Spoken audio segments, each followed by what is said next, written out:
Police দীপাকে জানায় যে সূর্যের ফোন ট্র্যাক করা গিয়েছে এবং ইমিডিয়েটলি আমাদের সেখানে পৌঁছতে হবে যদি কোনো ইনফরমেশন পাওয়া যায়। পুলিশের সাথে দীপা, সোনারূপা সবাই চলে যায় বাবাকে খুঁজতে। অন্যদিকে রুডি মহিলা ছদ্ম নিয়ে লাবণ্যকে দুধ খাওয়াতে এসেছে, কিন্তু লাবণ্য কিছুতেই খেতে চাচ্ছে না।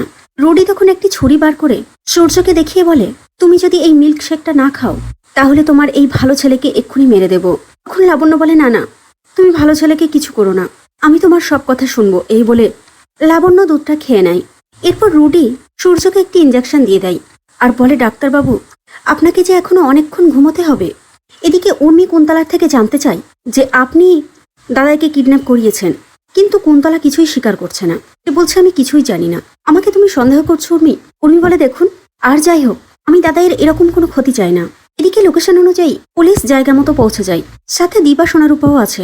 দীপা সূর্যর ফোনে ফোন করে সূর্যের মোবাইলটি খুঁজে পায়। তারপর এদিক ওদিক খোঁজাখুঁজির পরে একটি সিসিটিভি ক্যামেরা পায়।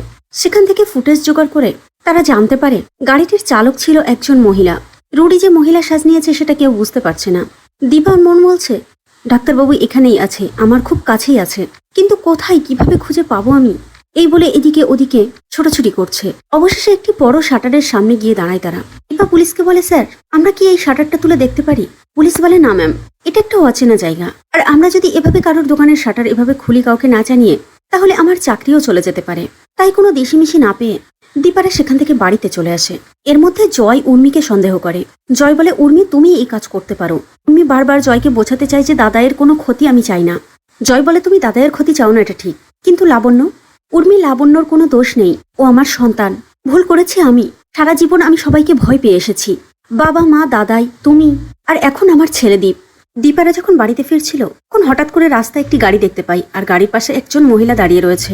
দীপা পুলিশকে বলে, স্যার এই আশেপাশে তো আমরা কাউকে পেলাম না, এই মহিলাকে একবার জিজ্ঞেস করলে হয় না?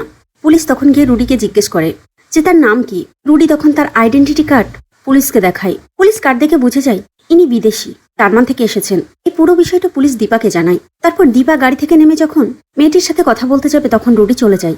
হতাশ হয়ে দীপা সেনগুপ্ত বাড়িতে ফেরে। ঠিক তখনই হঠাৎ করে জয়ের ফোনে একটি মেসেজ আসে, আননোন নম্বর থেকে মেসেজ। জয় অবাক হয়।